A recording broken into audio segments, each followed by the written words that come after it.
आपने कुछ बीच में चलाया था, उसके बारे में लोगों ने डीआईपी के बारे में लोगों ने लिखा हुआ है। लेकिन फार्मा लॉबी से अब मुझे लगता है कि आपका 36 का आंकड़ा रहता है क्या? हाँ, फार्मा लॉबी बोलो, हॉस्पिटल लॉबी बोलो, इंडियन मेडिकल एसोसिएशन बोलो, मेडिकल काउंसिल बोलो, तो क्योंकि लोग जब मुझसे सुनते हैं तो जाहिर सी बात है बहुत लोग उनके पास वापस जाते होंगे हाँ, कि आपने तो कीमोथेरेपी बता दी, आप ही की वैसी हालत हो गई, देखिए उन्होंने ही तो ये सबूत दिया। हाँ, तो it is very difficult for them to answer, हाँ, है ना, कि भाई वो चीज़ एक चीज़ का प्रचार कर रहे हैं और उसका खिलाफ वो जो आम पब्लिक उन्हीं के पास जा रही हाँ, है ना, तो उनके लिए तो एक एक सिचुएशन आसान नहीं हो गई, हाँ, मुश्किल बन गया। तो ऐसे में क्योंकि वो लॉबी है, लॉबी का काम ऐसा ही होता है कि कोई भी चीज़ हमारे खिलाफ आ रही, कोई अड़चन आ रही तो उनको रोको। तो जाहिर सी बात है उनके तरफ से, इंडियन मेडिकल एसोसिएशन की तरफ से, मेडिकल काउंसिल की तरफ से, हेल्थ मिनिस्ट्री की तरफ से नोटिस, कोर्ट केस, ये सब, पुलिस कंप्लेन, एफआईआर सब चलता रहता है। अब तो आदत पड़ गई है। कैसे हैंडल करते हैं? क्योंकि बहुत मतलब जितना चाहने वाले हैं ना, हम्म। मुझे लगता है उतने ही विरोधी भी हैं आपके। हाँ, होता क्या है कि जो हमारे साथ जुड़े हैं, हाँ, चाहे फिजिकली जुड़े ना हो, हाँ, लेकिन जो फॉलो करते हैं और अच्छे लोग हैं, तो वो प्रोटेक्ट भी करते हैं कहीं। ओके, मुझे नहीं पता चलता कि वही आदमी प्रोटेक्ट कर रहा है, वो उनको हाँ, पता भी नहीं, वो चाहते भी नहीं कि मुझे पता चले, हाँ, but they are invisible protector, है ना। हाँ, तो वो भी मैं फील करता हूँ कि भाई इतनी सारे लॉबी की ताकत आ रही है लेकिन वो सॉर्ट आउट भी हो रही है, तो कहीं ना कहीं तो इनविजिबल कोई ना कोई शक्ति है। वो कौन लोग होंगे? वो वही लोग होंगे जो चाहते हैं कि ये चीज़ आगे बढ़े। नहीं, बहुत चीज़ है ना, जैसे सिद्धू जी की वाइफ अगर ठीक हुई, उन्होंने ये एक्सेप्ट किया और आपने भी कई बार उससे वीडियो बनाया, तो ये अपने बड़ी बात है ना। ऐसे जाने कितने लोग ऐसे होंगे जो ठीक ऐसे हुए। ऐसे तो बहुत लोग हैं। अभी जैसे मैंने जो चीज़ आपको बताया, हम्म, जो हज़ारों लाखों लोग अभी देख रहे हम्म, हैं, देखें ना, या ये वीडियो में देखेंगे, तो वो अप्लाई करेंगे, भाई सिंपल है, और ठीक हो जाना है। हम्म, और जब ठीक हो जाएंगे वो वहीं नहीं रुकेंगे, वो 4 लोगों को और बताएंगे, बिल्कुल बताएंगे। है ना। ठीक नहीं हुए तब भी बताएंगे, इसी में कमेंट भी करेंगे, कमेंट कोई पढ़ के वो खुद भी ट्राई करेगा। तो ये तो एक चेन रिएक्शन हो जाता है हम्म, ना। तो हमारा मकसद भी है कि you have to become your own doctor. Hmm. आप मुझ पे निर्भर ना रहो। Knowledge is the power, knowledge लो, you try yourself, if you are successful, tell the rest of the people. आपने बहुत अच्छा वो बोला, और मुझे ये पूछना भी था कि आप कहते हैं खुद से खुद के डॉक्टर बनो। तो कैसे कोई व्यक्ति अपना डॉक्टर बन सकता है? तमाम तरह की डिजीज डिजीज होती हैं, बीमारियां इस तरह की होती हैं। कभी कुछ होता है, कभी कुछ होता है, कभी पता ही नहीं चलता क्या हो रहा है। तो इससे कैसे आदमी निपट सकता है खुद से? देखिए, जब हमारे तो 20 हॉस्पिटल हैं और 500 क्लिनिक अभी खुल जाएंगे, कुछ क्लिनिक ऑलरेडी चल रहे हैं।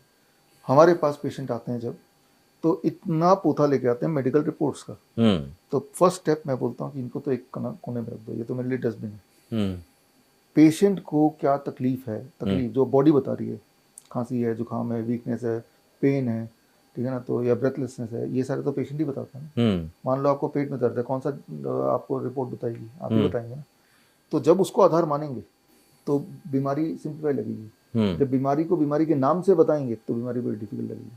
हम्म। बीमारी को पहचानो कि बीमारी के सिम्टम कौन से हैं, बात तो सही है। है ना। अब जब सिम्टम पकड़ लिया तो सिर्फ इतना ही तो करना है, ये सिम्टम गायब करना है। हम्म, मान लो आपने बोला मुझे बुखार है, तो मेरा तो काम यही हुआ ना कि बुखार को गायब करना है। हम्म, अब बुखार को एक नाम दे दूँ, हम्म, HMPV नाम दे दूँ, उसको कोरोना नाम दे दूँ, उसको इन्फ्लुएंजा नाम दे दूँ, अब तो फिर वो कौन सा टीका लगता है, वो फिर वहीं वहाँ बात वहाँ तक पहुँचेगी। मैं तो वहाँ तक जा ही नहीं रहा ना।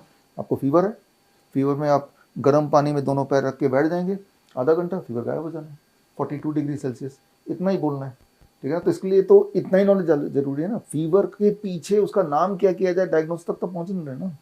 हम्म, तो इवन जितनी जितनी सारी बातें अब तक कर ली हमने, इतनी बातें किसी को बता देंगे, इरेस्पेक्टिव जो टाइम एज मेडिसिन बोलता हूँ, 6 बजे वाला जो, हम्म, या डाइट का जो बताया, इससे ही तो मैंने देखा 50-60% लोग ठीक हो जाते हैं। तो ठीक होना आसान है, भगवान ने आसान बनाया है। लेकिन ये जो मेडिकल की पढ़ाई ने इसको ऐसे कर दिया कि आपको ये लगे कि ये तो बड़ा मुश्किल चीज़ हम्म, है। That is a disease management, health management hmm. नहीं कर रहे वो, बीमारी को मैनेजमेंट कर रहे हैं। आप देखिए ना, बोलते हैं एमडी करना पड़ेगा, एमडी का फुल फॉर्म क्या है? Marketing of drugs. तो है ना, तो दवाई बेचने का काम ही तो कर रहे हैं वो, देखा जाए तो, है ना। तो उस चीज़ के लिए बहुत पढ़ाई करनी पड़ेगी, फिर हम्म, सारे दवाइयों के नाम याद करने पड़ेंगे, उनके डोजेज याद करने पड़ेंगे, ठीक है ना। लेकिन हम तो उस पर डील ही नहीं कर रहे। एक एनिमल भी, शेर भी या कुत्ता भी, जब वो बीमार पड़ता है तो उसे पता है कि मुझे घास खाना हम्म, है ना, मुझे भूखे रहना है। तो ये तो इनर इंस्टिंक्ट है, इसमें कोई बहुत पढ़ाई की जरूरत नहीं है, अनवाइंड करना है, जो आपने पढ़ा है उसको भुलाना है, वो इम्पोर्टेंट है। हमने इसके लिए एक कोर्स भी शुरू किया, CIM, काफ़ी समय हो गया, ओके, सर्टिफिकेट इंटीग्रेटेड मेडिसिन, 3 महीने ओके, का कोर्स है, ओके, ऑनलाइन है सारा। ओके, 2 घंटा हर संडे को बैठना होता है। उसमें A to Z, उसके बाद कोई पढ़ाई की जरूरत नहीं है। जितनी चीज़ें ज़रूरत है अपने आप को ठीक करने में, बी योर ओन डॉक्टर, तो उतनी चीज़ें काफ़ी है। उन्हीं में से 500 लोग, वो अदरवाइज भी डॉक्टर हैं, लेकिन उन्हीं में से 500 लोग, 500 प्लस लोग जो क्लिनिक अपना 23 जनवरी को हम स्टार्ट कर रहे हैं। तो अपने आप को ठीक करना आसान है, दिमाग को ठीक करना मुश्किल है। दिमाग को ये बताना कि भाई चीज़ें आसान है, दैट इज़ डिफिकल्ट। अच्छा, नाम तो नहीं जानना चाहूँगा, लेकिन कभी ऐसा हुआ कि जो एलोपैथ के बड़े डॉक्टर हैं उसमें से कोई आपके पास आया हो कि भाई मेरा इलाज कर दो, मैं इन चीज़ों से परेशान हूँ? हाँ हाँ, ऐसे बहुत अच्छे अच्छे डॉक्टर्स हैं जो इस चीज़ में मानते भी हैं और आगे भी प्रमोट करते हैं, चाहे वो एम्स के हों या गंगाराम के हों, टाटा के हों, कहीं कहीं के हों, आते रहते हैं। और नॉर्मली कोई भी पेशेंट है, जब तक कि वो खुद ना डिस्क्लोज करे कि मैं इनसे ठीक हुआ या मैं ठीक हुआ इस पद्धति से, जैसे सिद्धू जी की वाइफ ने, मैंने पहले कभी नहीं बताया, जब वो खुद ही आ गए टीवी पे तो मैं बता रहा हूँ कि भाई हाँ हमारे यहाँ से ठीक हुए, ठीक है ना। नहीं तो नहीं बताते कि जितने और सेलिब्रिटीज़ हैं या डॉक्टर्स भी हैं ठीक होते हैं, तो जब तक कि वो खुद ना वीडियो बना दें तब तक हम नहीं नाम डिस्क्लोज करते उनका। लेकिन येस, देयर आर मेनी, और वो ना केवल ठीक होते हैं, वो फिर पेशेंट्स को भी बताने लगते हैं, क्योंकि उन डॉक्टर्स भी अच्छे हैं हर तरह के, उनको फिर वो पेशेंट को भी बताने लगते हैं कि इससे ठीक हो, भेजते भी अपने पेशेंट को।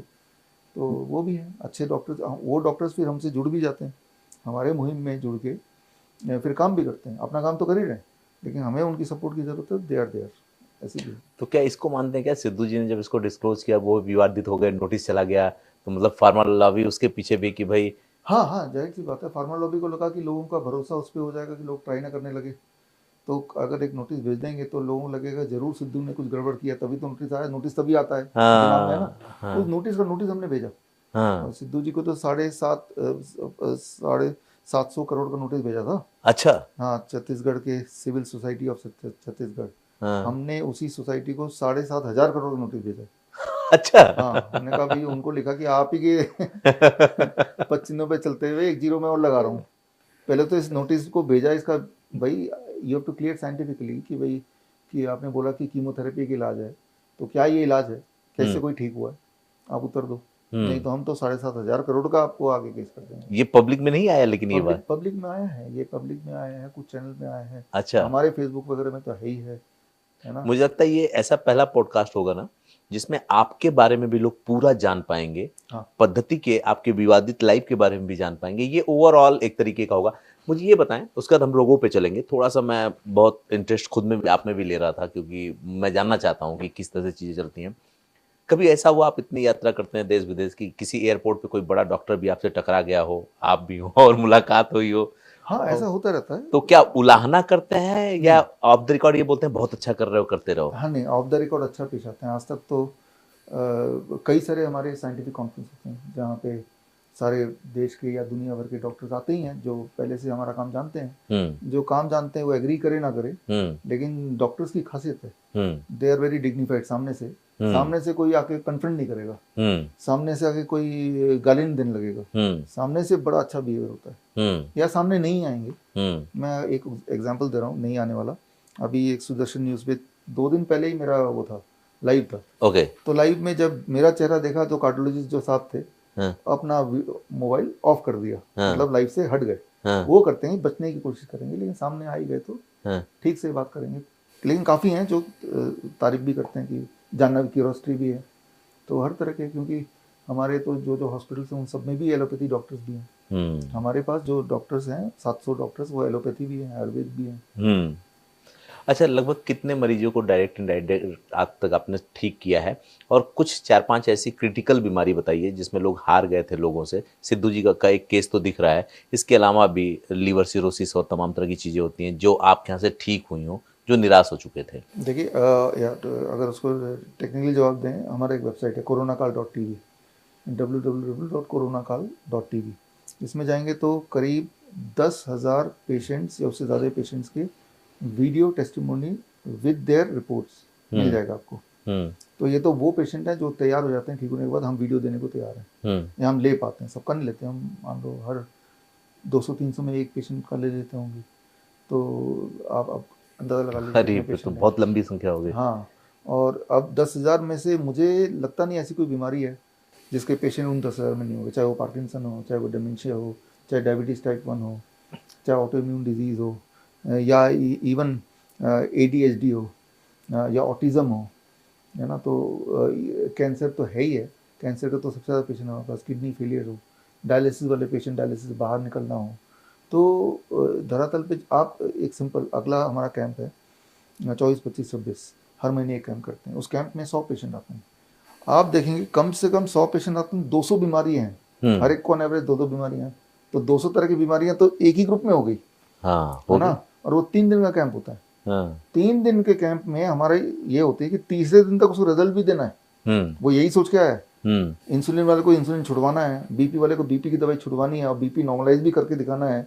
कोई पेन के लिए आया तो पेन खत्म करना है, कोई माइग्रेन के लिए तो माइग्रेन खत्म करना है, या 50% तो खत्म करना है कम से कम। नींद नहीं आ रही तो नींद, कुछ तो नींद आनी चाहिए उसको। जिसके पेट भरा हुआ है, पेट फूला हुआ है, कुछ तो कम होना चाहिए, वेट भी कम होना चाहिए। तो आप देखेंगे कि लगभग हर तरह की बीमारियां एक ही ग्रुप में मिल जाएगा आपको। और वो 3rd डे उनके जाने से पहले उनकी रिपोर्ट कार्ड, वो भी ऑनलाइन लाइव, ओके, जब उनको बता रहे होते हैं, वो लाइव चल रहा था हमारे फेसबुक यूट्यूब में। अच्छा, हाँ, ताकि लोगों को उसी वक्त दिखे। अगर उनके बारे में कुछ ऐसा बोलेंगे जो उनको फायदा नहीं हो, तो वही बोलेगा ना, ये आप झूठ क्यों बोल रहे हो, है ना। तो ये मैं इसलिए बता रहा हूँ क्योंकि आप लोग जो मुझे सुन रहे हैं, तो वो लाइव में जुड़ेंगे तो आप देखेंगे कि 3 दिन लगते हैं बॉडी को ट्रांसफॉर्म करने में। 3 दिन, और 3 महीने में तो बॉडी का पूरा खून ही बदल जाता है। ओके, अगर हम 3 महीने बाद मिलते हैं, या टेक्निकली 4 महीने बाद मिलते हैं, आपका मेरा जो ब्लड आज घूम रहा है वो नहीं मिलेगा, अच्छा, सारा नया होगा। ओके, तो बड़े से बड़ा बीमारी का भी तो एक साइकिल 3-4 महीने का ही तो है। अगर वो करे जो मैंने अभी थोड़ी देर पहले बताया था, तो it is a cycle of 3-4 months. तो बड़ी बीमारी कोई नहीं होती। अगर इंसान खा सकता है तो फिर वो जी सकता है। हम ये पूछते हैं, हमारे यहाँ पे इंस्ट्रक्शन है, कोई पेशेंट है कौन से लेना है कौन से नहीं लेना है। कई बार होता है ना, हॉस्पिटल में रिजेक्ट करते हैं ये पेशेंट, तो रेफर कर देते हैं। हमने एक कोविड सेंटर खोला था, देश का सबसे बड़ा कोविड सेंटर है अहमदनगर में। तो तब से ये इंस्ट्रक्शन मैंने दिया है कि पेशेंट अगर खा सकता है तो ले लो उसको, चाहे ऑक्सीजन सिलेंडर लगा के आए, चाहे बिस्तर पे लेट के आए, खा सकता है, खा सकते हो, पी सकते हो, ले लो उसको। ओके, तो अगर आप खा सकते हैं, पी सकते हैं, तो ठीक भी हो सकता है। तो क्या आपके इलाज बहुत महंगे होते हैं क्या? इलाज तो फ्री है।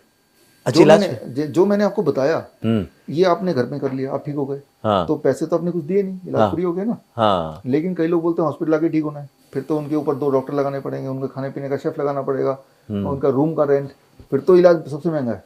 अच्छा, लेकिन मैं बोलता हूँ, आपके माध्यम से बोल रहा हूँ कि आप मेरे हॉस्पिटल मत आओ, हाँ, आप नॉलेज लो जो मैं दे रहा हूँ, क्योंकि यही करने वाला हूँ मैं, और इसको पहले अप्लाई करो।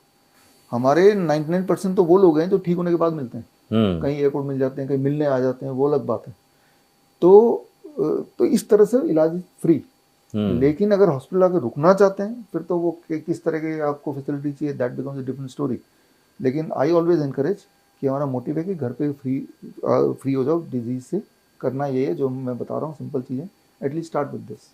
अच्छा, थोड़ा सा बताएं, मतलब आसान शब्दों में, कि टाइप 1 टाइप 2 जो शुगर है ये क्या है, और क्या ये खानदानी होता है या किसी को भी हो जाता है? खानदानी किसी को भी नहीं होता, पहली बात तो ये है। अच्छा, ये क्या टाइप 1 क्या होता है, बच्चों में होता है, बच्चे इंसुलिन डिपेंडेंट हो जाते हैं। जो बच्चे वैक्सीन के प्रकोप को झेल नहीं पाते, तो ऑटो इम्यून रिएक्शन बॉडी में होता है, तो उसके बॉडी इंसुलिन कम बनाती है। वैक्सीन मतलब जो शुरुआत में बर्थ होने लेने के बाद जो लगते हैं पोलियो, उनको? BCG वगैरह। ओके, मैं तो बोलता हूँ कोई वैक्सीन मत लगाओ। मेरी बेटी है, एक भी नहीं लगाया उसको। बस जिस दिन उसको पैदा हुई थी ना, उस दिन उसके 2nd डे नर्स ने, हमने लिख के दिया था नहीं लगाना, तब भी पता नहीं क्या घुसा दिया, और मैं तो लेके फिर घर आ गया। तो उसको छोड़ दें अगर, उसके बाद कभी सुई नहीं लगाया, अभी 11 साल की हो गई। तो आप जो वैक्सीन से जो कई बच्चों की बॉडी झेल नहीं पाती है, तो उससे ऑटो इम्यून डिजीज हो जाता है, type 1। It is auto immune, मतलब बॉडी के सेल बॉडी को ही खा रही है। और वो टाइप 1 वाले जो बच्चे हैं, वो दवाइयों से नहीं ब्लड शुगर कंट्रोल होगा, उनका ब्लड शुगर कंट्रोल होगा सिर्फ इंसुलिन से। और उनको अभी तक का जो डेटा है कि उनको फिर जिंदगी भर इंसुलिन लेना पड़ता है। लेकिन जो अगर वो बच्चे हमारे पास आ जाते हैं, तो हम वही डाइट जो मैंने बताया, DIP डाइट पे जाते हैं, तो उनकी इंसुलिन छूट जाती है। ओके, वो ठीक हो जाते हैं 60% ऑफ देम। 40% की इंसुलिन कम हो जाती है, पूरी तरह नहीं छूटती। तो दैट इज टाइप 1। टाइप 2 वाले होते हैं जिनकी बॉडी इंसुलिन बना तो रही है, लेकिन इंसुलिन बना रही है लेट से। ओके, है ना, जैसे कई बार आपने उबर किया कॉल, आप पहले पहुंच गए, वो आ रहा है देर से आ रहा है, तब भी पैसा उतना ही देना उसको, है ना, लेकिन आपको वेट करा है। तो इंसुलिन बाद में बन रही है, तब तक शुगर ब्लड में वेट कर रहा है, हाई ब्लड शुगर कर दिया ना, वो आ रहा है, बन रहा है, बल्कि उनका ज़्यादा बन रहा है लेकिन लेट से बन रहा है। तो लेट से बनने को ठीक कैसे करेंगे? जब आप टाइम ऑफ ईटिंग को ठीक कर देंगे कि मैं 6 बजे के बाद नहीं खाऊंगा, अपने आप साइकिल ठीक हो जाएगा। ठीक है ना? और तो जो टाइप 2 वाले हैं वो तो 100% लोग इंसुलिन फ्री, दवाई फ्री हो ही जाते हैं। टाइप 1 वाले में वो कब हमारे पास आते हैं वो निर्भर करता है, क्योंकि जैसे ही टाइप 1 होते हैं इंसुलिन जब बाहर से लेने लगते हैं तो पेनक्रियास की ग्रोथ वहीं रुक जाती है। बच्चा तो बड़ा हो रहा है, पेनक्रियास इतना से रह गया। अब हमारे पास जब आया 2 साल बाद, तब पेनक्रियास की size is not in proportion to his body, वो तो छोटी रह गई। अब अगर हमारी डाइट से वो पेनक्रियास 100% भी काम करेगा तब भी उसकी प्रोडक्शन इंसुलिन की पूरी नहीं होगी। That gap is there. तो ये है फर्क टाइप 1 एंड टाइप 2 में। अच्छा, ये जो किडनी आजकल बहुत ज़्यादा फेलियर का मामला आ रहा है, डायलिसिस पे जाने की बात आ रही है, इसके पीछे भी शुगर ही जिम्मेदार है क्या? शुगर बोलें या शुगर की दवाई बोलें, अच्छा। क्योंकि जब शुगर की दवाई पे कोई रहता है फिर तो उसकी शुगर तो नॉर्मल है ना, फिर तो शुगर कोई बीमार है ही नहीं वो, क्योंकि शुगर तो उसका ब्लड में नॉर्मल ही है। अब जब किडनी डैमेज हो रहा है, वो डैमेज जो हो रहा है वो दवाई की वजह से हो रहा है, डायबिटीज़ की दवाइयों की वजह से। तो वो डायबिटीज़ की दवाई की वजह से होता है, पैरासीटामोल की वजह से होता है, बीपी की दवाई की वजह से होता है। पैरासीटामोल को तो लोग बहुत सेफ दवा मानते हैं। हाँ, इंटरेस्टिंग बात यह है कि दुनिया में सबसे डेंजरस दवाई की खिताब पैरासीटामोल को मिला हुआ है। अच्छा। हाँ, दुनिया में अगर कोई एक दवाई चुनना हो कि भाई सबसे डेंजरस, तो पैरासीटामोल है। पैरासीटामोल दुनिया में ना हो तो आधी लीवर बीमारियां नहीं हो। आप सुनने के बाद ना मुझे लगता है कि बहुत ज़्यादा जो सबसे ज़्यादा लोग खाते हैं ना वो पैरासीटामोल ही खाते हैं। बहुत नुकसान होगा उन लोगों का। अरे वो तो नुकसान से बच जाएंगे, क्योंकि पैरासीटामोल खाने से सीधा कैंसर, सीधा अल्सर, सीधा किडनी फेलियर, सीधा, और वो के एक्यूट, मतलब अचानक, रातों रात। ओके। हाँ, रातों रात, ये नहीं कि भाई over the period of 10 years, अचानक। तो इट इज सो डेंजरस। हाँ, तो ये तो एक जग जाहिर है, उसको खिताब भी मिल गया है। तो हम बोलते हैं पैरासीटामोल कभी मत लेना। वही मैंने बताया कि बुखार हो गया, जो कारण से पैरासीटामोल लेते हैं आप, बुखार हो गया, बॉडी के हो गया, ये 2-4 चीजें हैं, तो वो बॉडी एक हो गया ना, बुखार हो गया ना। आप गर्म पानी के बाल्टी में दोनों पैर रख के बैठ जाओ आधे घंटे में। तो ये रिसर्च ये कहती है, हमने भी इस पर किताब लिखी है, कि पैरासीटामोल से जितनी देर में आराम मिलता है उससे जल्दी आराम मिल जाएगा lower leg hot water immersion से। ओके। तो आराम ही तो पाना है, बुखार को तो कंट्रोल करना है, बॉडी एक को ही तो खत्म करना है। तो बाल्टी में 42 degree Celsius for 30 minutes you can do it. It is faster, safer and long lasting than paracetamol. Simple हो गया, तो आपका घर का पैरासीटामोल हो गया। तो फिर ये जो डायलिसिस मरीज जाते हैं, आप ये कहते हैं कि आप उनको वापस ले आते हैं और डायलिसिस से उतार देते हैं, या किडनी के रोगी को आप किडनी दुरुस्त कर देते हैं, ये कैसे करते हैं? अमूमन लोग ये मानते हैं कि तो लास्ट स्टेज होती है डायलिसिस। हाँ, लास्ट स्टेज होती है। जो लोग ये नहीं करेंगे तो डायलिसिस, यानी कि पेशाब ठीक से निकल नहीं रहा, किडनी अपना काम नहीं कर रही, तो ब्लड, जैसे मेरा 5 लीटर खून है, तो डायलिसिस मशीन क्या करेगा, मेरे बॉडी से खून निकाल के खुद ही छान के वापस बॉडी में भर देगा जी, है ना। तो लेकिन जब आप गर्म पानी के टब में बैठेंगे 40 डिग्री सेल्सियस में, तो आपका skin becomes a third kidney. Skin को मेडिकली थर्ड किडनी बोलते हैं। ओके। पसीने का एक सैंपल लेंगे और यूरिन का एक सैंपल लेंगे, तो दोनों में कॉम्पोजिशन सेम ही मिलेंगे। दोनों में क्रेटिनिन मिलेगा, यूरिया मिलेगा, यूरिक एसिड, पोटेशियम, सोडियम मिलेगा। तो जो चीज़ किडनी नहीं कर पाती वो काम स्किन कर सकती है, अगर स्किन का टेम्परेचर बढ़ा दें और एक पर्टिकुलर प्रेशर दे दें। तो गर्म पानी के टब में जब पेशेंट को हम बिठाते हैं यहाँ तक पानी 2 घंटे तक, तो जो चीज़ बॉडी से उसकी नहीं, वो किडनी निकाल पा रही, वो स्किन के रास्ते निकल रहा है। 2 घंटे बाद जब वो पेशेंट बाहर निकलता है, अपना वेट दोबारा करता है 2 घंटे बाद ही, तो वेट 500 ग्राम से 1 किलो कम मिलता है। अच्छा। हाँ, और उनका ब्लड प्रेशर पहले 180 था बटे 100, तो अब 140 बटे 90 मिलेगा। अच्छा। 2 घंटे के अंदर ही, यानी कि बॉडी जो फूल गया था, स्वेलिंग गायब मिलेगी। तो ये डायलिसिस हो गई एक तरह से। और इस तरह से जब हम लगातार कराते हैं कुछ दिनों तक, एक टाइम आता है जब no more swelling in the body, okay, no more weakness, urine output better, तो करना बंद कर दिया तो ठीक हो गया। मतलब जो हमारी वैद्य वाली प्रणाली थी, जब वैद्य लोग हुआ करते थे, जैसे हम लोग पढ़ते थे, बहुत ज्यादा पुरानी बात तो नहीं होगी, 100 साल पुरानी ही बात होगी, तो क्या ये असाध्य बीमारियां होती थी जो आज भी हो रही हैं और वो ठीक कर देते थे, या तब ऐसी बीमारियां नहीं थी जो आज हैं?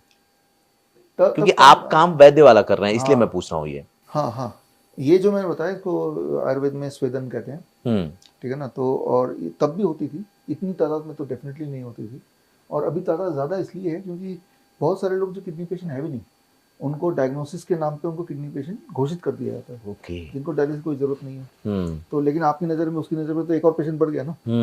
तो आप देखेंगे कि सूडो पेशेंट मैं बोलता हूँ या कागजी पेशेंट मैं बोलता हूँ, कि काफ़ी सारी तादाद वो हैं जो अदरवाइज हेल्दी हैं, बस कागज में उसके लिखा है कि ये किडनी फेलियर है बिकॉज ऑफ क्रिएटिनिन। हम्म तो और जो वैद्य लोग देखते थे वो सिर्फ नाड़ी देखेंगे हम्म या सिम्टम देखेंगे। तो नाड़ी झूठ नहीं बोलता, सिम्टम झूठ नहीं बोल रहा। अगर वो बोल रहा पेट में दर्द बोल रहा तो होगा ही। रिपोर्ट झूठ बोलती है अक्सर, ठीक है ना। तो रिपोर्ट भी हम लेते हैं, मेरी इसमें भी कुछ किताबें हैं। तो तो पेशेंट ज़्यादा नहीं है आज भी, कुछ तो लाइफस्टाइल की वजह से है, जो पहले नहीं थी। लेकिन किडनी वाले पेशेंट या मधुमेह बोलते हैं, डायबिटीज़ को, ये सब पहले भी हुआ करता था। जो हॉट वाटर इमर्शन में बता रहा हूँ अभी, पहले आयुर्वेद में इसका जिक्र है स्वेदन, यानी कि पहले भी इस तरह की दिक्कतें होती थी, बट वेरी वेरी लेस।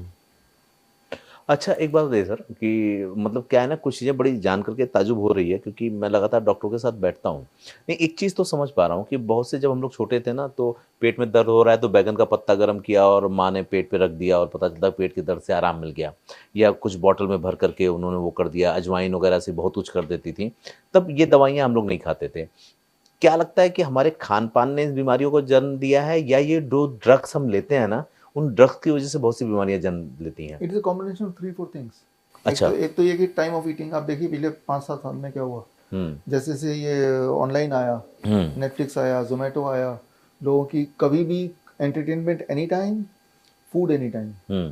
चाहे तो रात के 12 बजे भी जोमेटो ऑर्डर कर दो, है ना, होता है ना। तो पहले तो ये था कि भाई लोग 9 बजे सो जाते थे। दूरदर्शन वाले टाइम में दूरदर्शन ही बंद हो जाता था, टीवी भी। हाँ, वो टीवी बंद हो जाता था। टीवी भी नहीं है, सिनेमा हॉल भी नहीं है, अब तो सोना ही है ना फिर, है ना। तो कुछ तो ये लाइफस्टाइल का है, कुछ फूड का है, एडल्ट्रेशन का भी है, ठीक है ना। और तीसरा जो बचा कुचा है वो ऑफ कोर्स ड्रग्स का है। और चौथा कि हेल्दी लोगों को डायग्नोस करके कोशिश करते हो कि बीमार है। हमारे यहाँ पे अक्सर अधिकतर पेशेंट वो आते हैं, बोलते हैं डॉक्टर ने बोला 4th स्टेज कैंसर। और मैंने कहा कि कहीं से कहीं तक लगेगा नहीं, आपको तकलीफ क्या है? का तकलीफ है कि 4th stage cancer patient.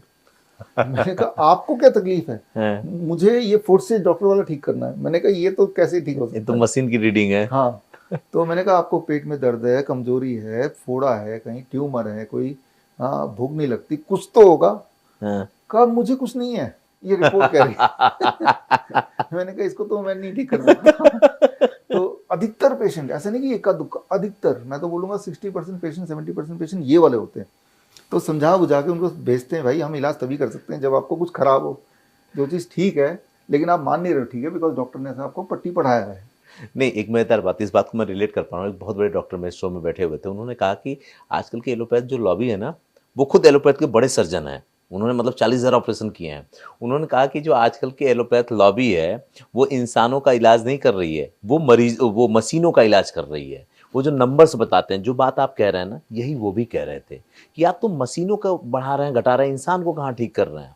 Sir, आपके जो मरीज हैं, जो मरीज आपके हॉस्पिटल्स पे आते हैं, 20 हॉस्पिटल चल रहे हैं, 500 क्लिनिक आप लेकर के आ रहे हैं, तो ये तो प्रमाणित कर रहा है कि लोग आते हैं, ठीक होते हैं, तभी इसकी संख्या बढ़ रही है। वरना आप तरक्की नहीं कर पाते अगर लोग ठीक नहीं होते, जाने अब तक कहाँ होते आप। एक जगह मैं पढ़ रहा था, लोग कह रहे थे कि आपके रिसर्च जो है ना, उसकी कोई ऑथेंटिसिटी नहीं है, उसको कोई यूनिवर्सिटी प्रमाणित नहीं कर सकती। देखिए हमारी जो रिसर्च है, एक तो रिसर्च आयुष मंत्रालय ने किया था। हाँ। 2 रिसर्च हमारे। हाँ, 2 मेरे जो मेजर रिसर्च हैं, DIP डाइट पे, 3 स्टेप टू डाइट पे, ये आयुष मंत्रालय ने खुद ही किया है जी। अब जो लोग आयुष मंत्रालय को नहीं मानेंगे फिर किसको मानेंगे, आई डोंट नो, पहली बात। दूसरा जो हॉट वाटर इमर्शन का, ये श्रीधर यूनिवर्सिटी पिलानी का और दयानंद आयुर्वेदिक मेडिकल कॉलेज, जो कि देश का सबसे पुराना मेडिकल कॉलेज है, इन दोनों के कोलैबोरेशन से हुआ था। और यही चीज़ को IIT Mandi, Indian institute of technology, उसके वेबसाइट पे उन्होंने प्रमाणित करके वहाँ पे डला हुआ है, इंडियन इंस्टीट्यूट ऑफ टेक्नोलॉजी के। तो इस तरह से और कुछ हमारे अलग अलग देश विदेश के जर्नल में छपे हुए हैं। तो और प्रमाणित क्या होता है, मिनिस्ट्री में छप गई, IIT में छप गया, यूनिवर्सिटी में छप गया, यही होता है। मैं सुनता हूँ कि आप अपने YouTube चैनल और सोशल मीडिया प्लेटफॉर्म को लेकर बड़े परेशान रहते हैं। आप रात में वीडियोस बनाते हैं, सुबह चैनल ही गायब हो जाता है। चैनल देखिए, मैं दुनिया का पहला इंसान मानता हूँ कि 2020 में जिसको पूरा इंटरनेट से गायब कर दिया। 2020 2 June, Facebook, YouTube, Instagram, Twitter, LinkedIn, सारी चीज़ें गायब। एकदम, मतलब ये कि जैसे मेरी प्रेजेंस इंटरनेट पे 0 हो गई। तो पहली बार ही कभी ऐसा दुनिया में किसी के साथ हुआ होगा। क्योंकि ये सारे इसके मालिक अलग अलग हैं, जितने वेंचर का आपने नाम लिया है ना, मालिक अलग होंगे। हुआ क्या कि मैं तो ये जस्ट एक एस्टिमेट ही कर रहा हूँ कि हो सकता है कि सरकारी तंत्र ने एकदम ही आदेश दे दिया हो कि भाई इनको उड़ाओ, हाँ तो आदेश एक लेटर गया होगा सभी के साथ simultaneously। हाँ। तो उड़े सब एक ही दिन में उड़े तभी उड़ सकता है, नहीं तो मालिक अलग अलग है तो अलग अलग टाइम पे उड़ेंगे जब जिनको नोटिस होगा। अगर तो कुछ गलत है भी तो एक टाइम पे कैसे उड़ा। तो 2020 जून की बात है, तब से लेके अभी तो 2025 आ गया है। तो सही बात है कि यूट्यूब फेसबुक ये सब उड़ते रहते हैं, पूरा चैनल ही उड़ा देते हैं। मतलब एक व्यक्ति से सिस्टम को इतना डर हो सकता है कि एक आदमी पूरा सिस्टम हिला सकता है। अच्छा क्या है ना, लोग आपके साथ कनेक्ट होते चले जाते हैं। जैसे मैं भी आपको नहीं जानता था, लेकिन मेरे एक वीडियो में ना बार बार उछल के आपका नाम आ रहा था, हर चौथे पांचवें कमेंट के बाद आपका नाम आ रहा था। तो मैंने कहा कि देखें तो ये व्यक्ति कौन है। जब मैंने आपके बारे में देखना शुरू किया तो मुझको दोनों तरह की चीज मिली। तो मैंने कहा कि इस बात का जवाब तो आपसे ही मिलकर लेना चाहिए। एक बहुत बड़ी समस्या है सर हिंदुस्तान की, मोटापा। और आप कहते हैं कि इसको बहुत इजीली आप रिड्यूस करवा देते हैं और इसकी वजह से तमाम बीमारियां भी बॉडी से खत्म हो जाती है। तो कोई भी मोटा व्यक्ति आराम से दुबला हो सकता है क्या? देखिए दो ही बातें हैं, be on DIP diet and don't eat after 6 PM। ऐसा 1 महीना करेंगे तो 10% वेट रिड्यूस होता है ऑन एवरेज। 2 महीना करेंगे तो सब्सिक्वेंट महीने में 5% वेट रिड्यूस। और हमें वेट नहीं घटाना है, हमें इंच लॉस करना है। हम्म। क्योंकि जब कोई बोलता है मुझे वेट घटाना है तो मैं पूछता हूँ हड्डियों का वेट घटाना है, ओह। मसल का वेट घटाना है, वेट तो उसका भी है, हाँ। ठीक है ना। तो जो एक्सेस वेट है एक्स्ट्रा उसको घटाना है। ओके। जब आप फास्टिंग या जो अभी ट्रेडिशनल तरीका होता है उससे क्या है कि बॉडी के सब कुछ का वेट घट जाएगा तो इंसान कमज़ोर हो जाता है। हम्म। तो हम बोलते हैं ज़्यादा खाओ और वेट घटाओ। हम्म। DIP डाइट में फ्रूट्स की क्वांटिटी जितना ज़्यादा खाएंगे, वेजिटेबल क्वांटिटी जितना ज़्यादा खाएंगे, मेटाबॉलिज्म रेट बढ़ जाएगा, वेट अपने आप घटेगा। DIP डाइट क्या है सर, बता सकते हैं क्या? हाँ, उसमें 3 स्टेप हैं। 12 बजे तक फलों पे रहना होता है। ओके। फल आपकी बॉडी के वेट के अनुसार, मेरा बॉडी का वेट 70 kg इंटू 10, आप 70 केजी के हैं? 70 kg। मतलब मुझे देख के नहीं लग रहा था, क्योंकि जितने दुबले पतले आप हैं, 70 किलो मुझे नहीं लग रहा था कि आप 70 किलो होंगे। हाँ 70 किलो कपड़े पहन के तो 70 किलो।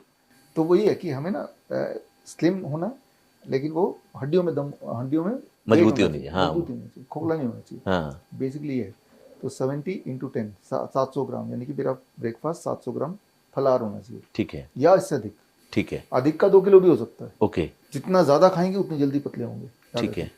स्टेप 2, लंच और डिनर में जब भी बैठेंगे पहले सलाद खाना है। ओके। अब इंटू 5, यानी कि 350 ग्राम सलाद खा लिया मैंने, हाँ। अब रोटी सब्जी चावल खा लो। ओके। डिनर में भी 350 ग्राम सलाद खा लिया, अब रोटी सब्जी दाल चावल जो खा लो। नट्स, स्प्राउट्स जितना मर्जी जब मर्जी खा सकते हैं, खाना चाहें तो। Don't eat after 6 PM, avoid all animal product, dairy product and pack food. Okay. That is called DIP diet. Okay. और जो स्मोकिंग है या फिर लिकर लेते हैं उनके लिए क्या है?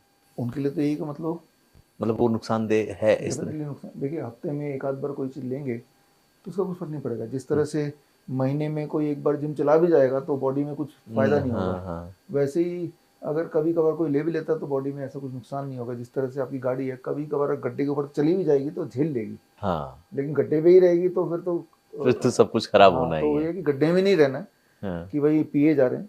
कभी कभार तो इट इज़ ओके, बॉडी तो बनी है इसलिए कि उबड़ खाबड़ कभी कभी हो तो बॉडी झेल ले।